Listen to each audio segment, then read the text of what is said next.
What's up.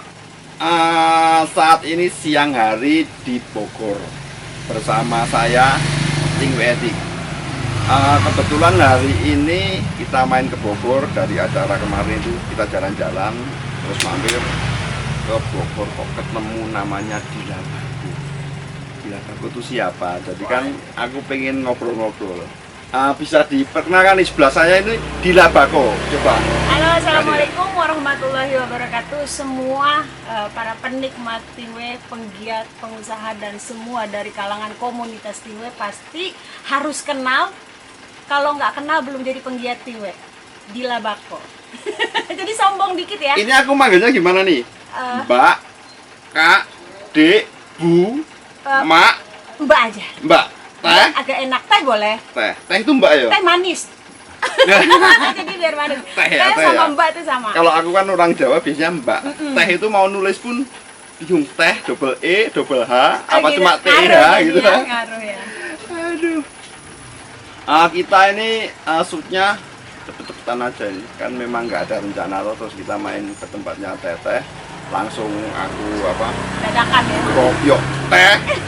Aku bikin shoot bareng gitu. Oh, mau konten apa nanti? Aku juga nggak tahu mau ngobrol apa. Yang penting kita ngobrol-ngobrol teh. Iya benar. Nah, jadi gini. Untuk konten kita kan sebetulnya Tingwe Edik. Jadi kegiatan seputar Tingwe nggak cuma sebatas jual beli. Jadi kita hobi semuanya teh. Nah, kebetulan kita ke toko bako. Jadi kan karena industri bako itu di tempat kita mungkin baru booming kan. Ya. Nah, jadi Teteh kalau tidak keberatan ngasih masukan dan sedikit cerita teh dari usaha Teteh dulu seperti apa, terus seperti apa. Jadi biar untuk memotivasi teman-teman. Ya. Iya, biar jangan takut untuk berbisnis Tembakau. Iya. Jadi kalau mau cerita sejarah dari Dila Bako sampai alhamdulillah yang sekarang ini sudah bisa dianggap, bersyukurlah saya ya untuk kondisi saya saat ini. Karena pada tahun 2020 itu awal pertama kali saya mengenal Tingwe itu saya malah belinya ecer. 2020 teh? 2020. PPKM itu berarti? Pas lagi COVID parah itu, Nah. perekonomian parah. Dan saya memang basicnya itu bekerja di kantor entertain, jadi radio, terus juga dia salah satu ketua partai gitu kan. Oh, makanya sekarang senengannya joget-joget terus senengannya. Ternyata memang sebelumnya suka memang bergelutnya di entertain. Saya juga salah satu talent di industri film, FTV dan sebagainya. Dan apapun saya sudah jajaki sebelum saya menjajaki usaha tembakau. Jadi saya ini salah satu perempuan yang nggak bisa diem. Oh gitu. Nggak bisa diem, legotan aja gitu kan. Nah, usaha tembakau saya memperkenalkan tembakau tuh nggak kayak sekarang, orang udah paham, udah tahu, semuanya sudah kenal tembakau. Tapi pada tahun 2020 hanya sebagian. Jadi saya mendekatkan diri ke teman-teman, ke saudara, dan bahkan saya lewat online itu saya perkenalkan COD. COD tuh Berarti dari nol bener-bener dari nol bener-bener. Saya pakai tas pink, dibawa-bawa tuh. Nggak datang ke satu persatu. Dulu gitu berarti. Kelilingan ya Iya, berarti. kelilingan. Jadi kalau orang kelilingan pakai motor tapi barangnya banyak, kalau saya kelilingan cuma pakai tas pink. Sampai itu COD-an cuma untuk beli papir. Beli papir aja dilayani. Gila. Jadi proses itu yang mengajarkan kita bisa bertahan, bisa kuat dan bisa survive lah, maksudnya karena kan yang namanya usaha itu pasti ada aja ya. Ada pasang surut, hambatan dan sebagainya. Tapi kalau kita sudah melewati yang lebih sulit dari ini, kita akan lebih berani maju ke depannya. Ya, itu kalau aku sering ngomong sama anak, kita harus punya mental kayak bola tenis itu. Semakin kita dibanting keras, naiknya kita tambah tinggi. Amin. Tapi itu orang yang berkarakter. Kalau orang nggak punya karakter susah teh. Memang. Udah pas kita turun dikit udah nyerah.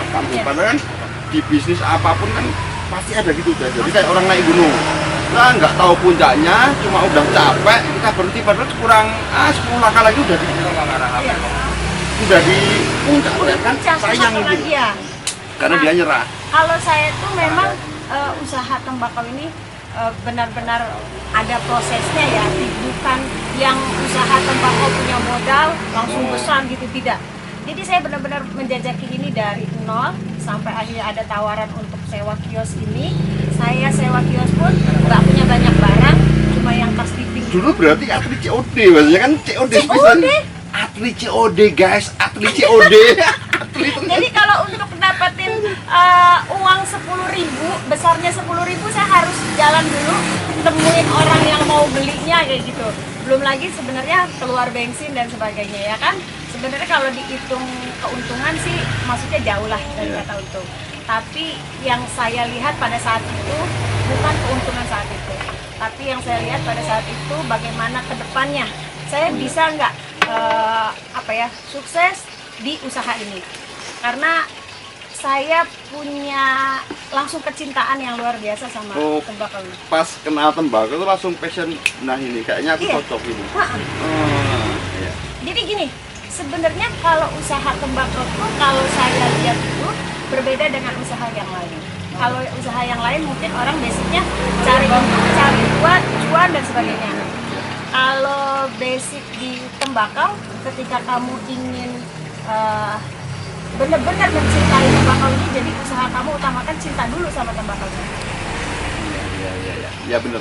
Kalau cinta itu sama-sama kita dagang ya, Teh. Cuma kalau basicnya kita cinta, punya passion, pasti kita mau melakukan hal yang tolo itu berpikir berulang kali. Contoh hal tolo, barang kurang jalan, udah lama tiba-tiba kita ngomong nggak laku, padahal kan nggak tahu semua berproses. Jadi kita tahan, terus kadang kita mau jual apa-apa harus berpikir kanan kiri kan, Teh. Perasaan produsen seperti apa, kompetitor kita seperti apa, jadi nggak main sell gitu kan, Teh. Karena sayang kan. Jadi kalau saya tuh ini permasalahan yang ada di teman-teman. Alhamdulillah saya memang ada di beberapa komunitas.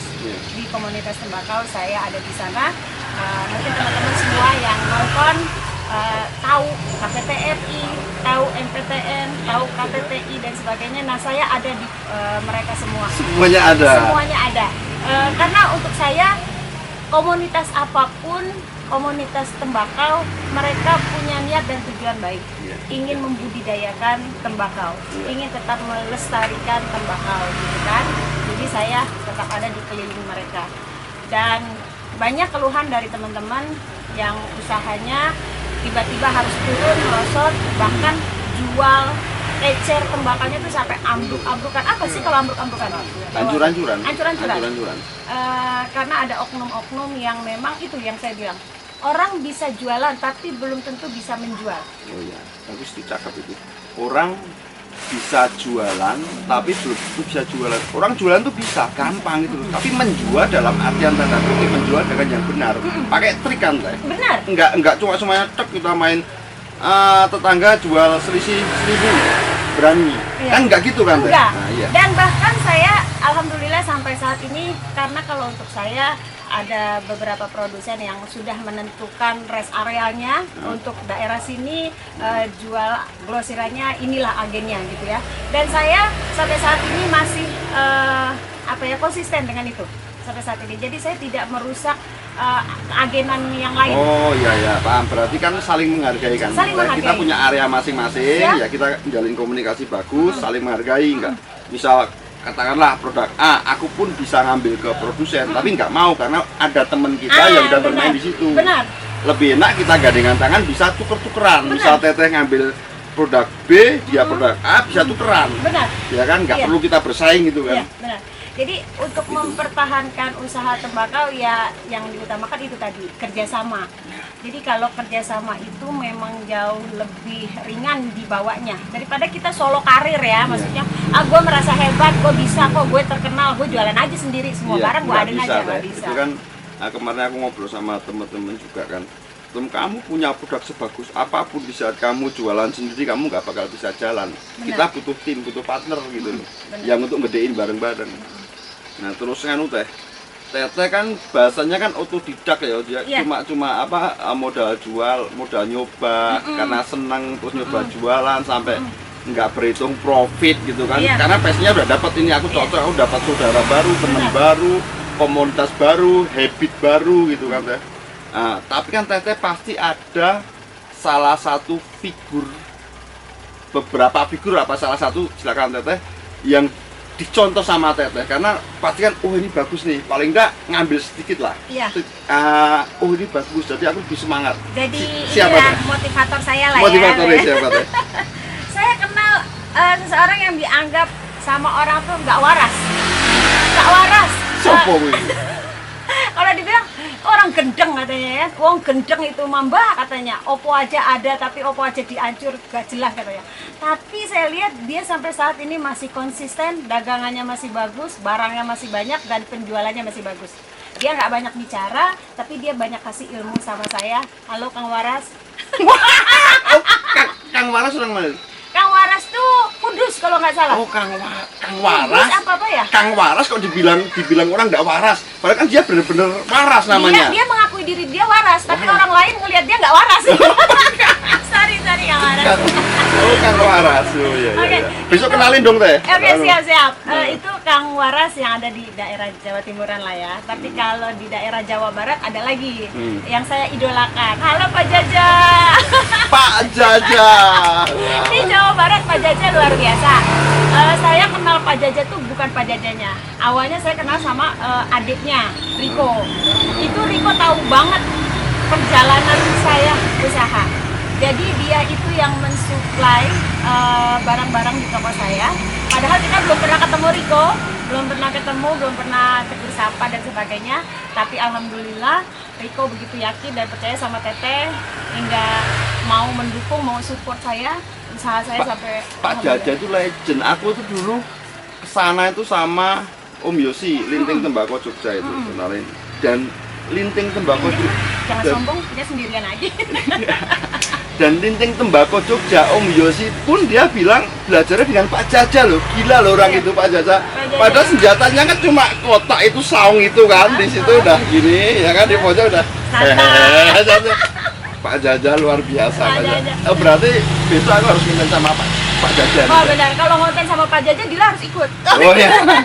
Oh Pak Jaja itu harus. Jadi ada beberapa memang legend di dunia tembakau ini yang bisa membuat kita tuh lebih apa ya, lebih berjuangnya lebih mau lagi gitu. Oh kok dia bisa, walaupun dianggap orang nggak waras, walaupun dianggap orang itu, tapi kok maju gitu. Jadi itu yang bikin memotivator saya tuh, karena kan yang namanya usaha itu tidak semua orang suka sama kita. Iya, iya. Ada beberapa yang tidak suka, ada beberapa yang ingin menjatuhkan, dan bahkan ada beberapa yang ingin menggeser kita, Iya, gitu iya, kan. iya, iya.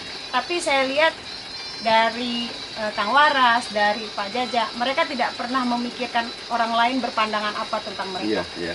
Mereka tidak pernah memikirkan orang mau ngomong apa tentang gua, bodo amat gitu. Itu jualan loh. Yang penting gua jualan. Pak gitu. Jaja itu ngiklan juga enggak, paling story-nya juga enggak pernah bermutu gitu loh. Ngetik tipu gitu loh. Waduh. Gila Pak Jaja Iya, tuh. benar. Buka toko juga enggak loh, Teh. Iya, dia di rumah aja. Di rumah aja pelosok. Jadi aku kesana tuh gila gitu loh. Orang pakai motor itu pakai kerombong kanan kiri, beli full pergi.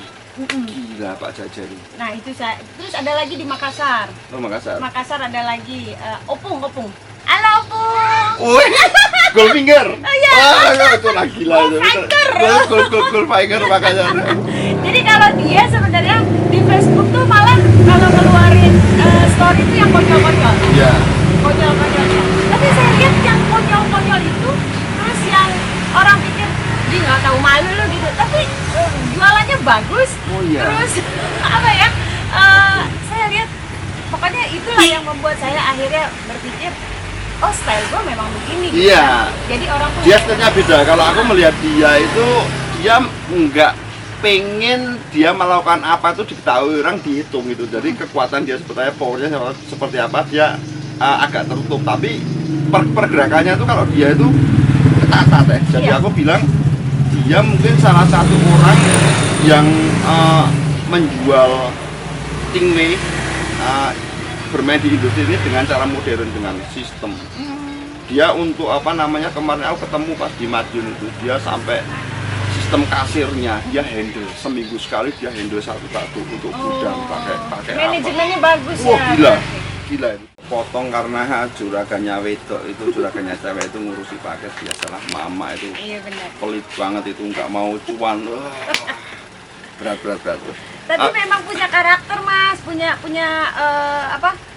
apa ya, jadi sama orang-orang tuh, oh kalau belanja di Dilabako harus bawa plastik sendiri, ngelut plastik. Parah, nggak bawa plastik. Nggak bawa plastik, harus bawa plastik sendiri. Ini tuh minimarketnya tembakau.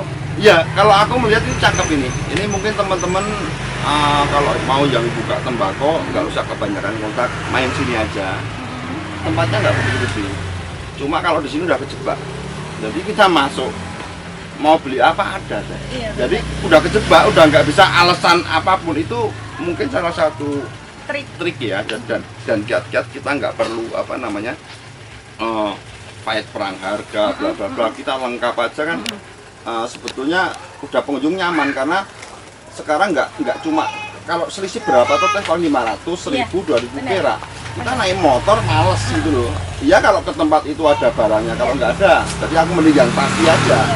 Dia nggak bakal melihat selisih karena waktu. Sekarang contoh orang aja naik motor aja bisa pilih Gojek teh. Iya, ya nggak, jadi waktu itu penting banget. Tapi memang kalau ada beberapa teman-teman yang berpikir jual murah akan membuat tokomu laris dan ramai pembeli, itu tidak menjadi. Karena saya sampai saat ini jual harga ecer dan grosir saya tuh benar-benar mengikuti, karena kan kita tuh dapat barang dari produsen pasti sudah menyesuaikan harga. Ini teh untuk harga distrik, ini untuk harga agen, ini untuk harga ecer. Nah, ketentuan yang sudah diberikan sama produsen itu saya jalankan untuk menjaga, benar-benar dijaga ya, dijaga untuk menjaga kestabilan harga dan menjaga kualitas dari si produk itu sendiri. Ketika produk itu harganya ancur-ancuran di luar sana, kita nggak tahu, ada beberapa oknum yang mungkin mencampur produknya atau seperti apa, karena harganya kok bisa jauh murah. Ya, bisa murah, nggak masuk akal, nggak masuk kan akal gitu. Jadi kalau saya tetap menjaga kualitas, tetap menjaga harga, yang nomor satu menjaga tali silaturahmi.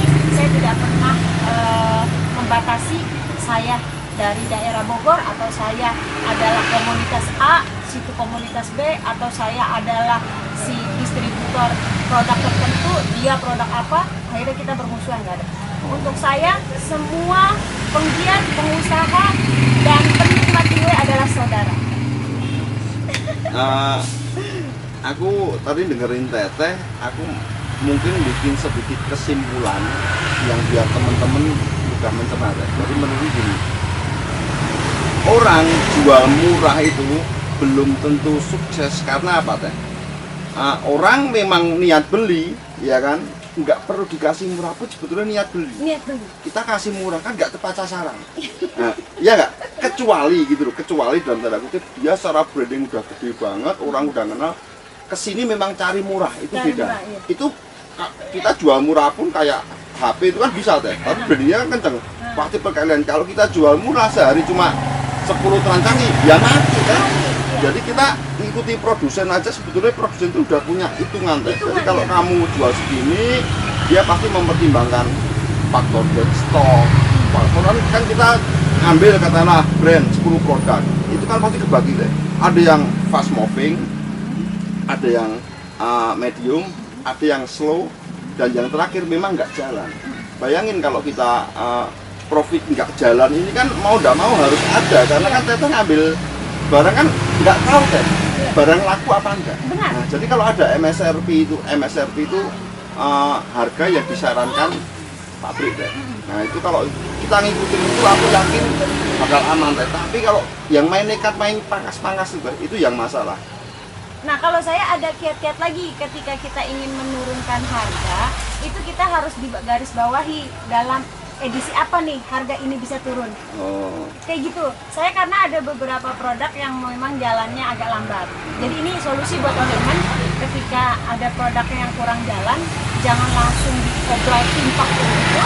Jadi kita tetap harus ambil untung, jangan mau rugi.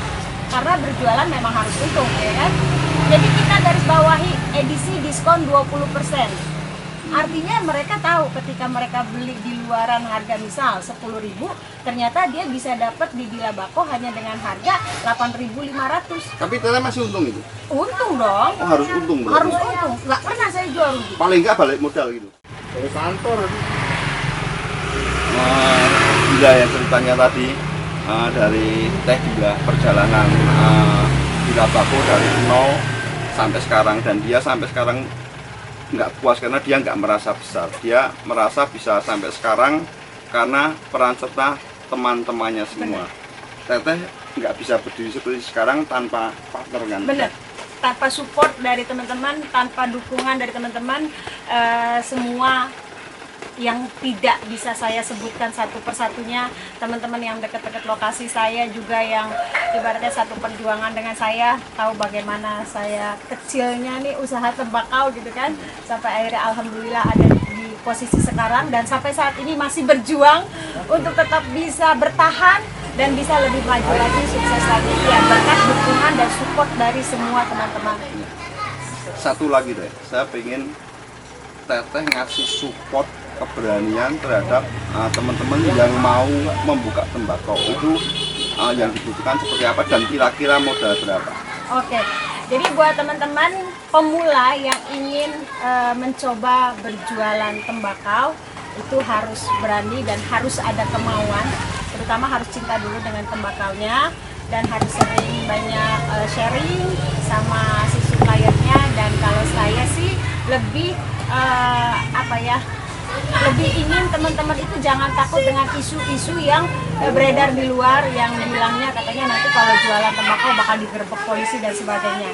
Makanya kalau mau jualan tembakau harus yang jelas, tembakaunya harus sudah bercukai, terus juga resmi, dan yang pasti harus berkualitas. Terima kasih. Itu teman-teman ya dengerin, kalau misal ada yang tanya-tanya nanti bisa kontak langsung sama Teh Dila, nanti tak tulis di sini nanti. Oke, ada nomor telepon Dila di sini, bisa langsung dihubungi.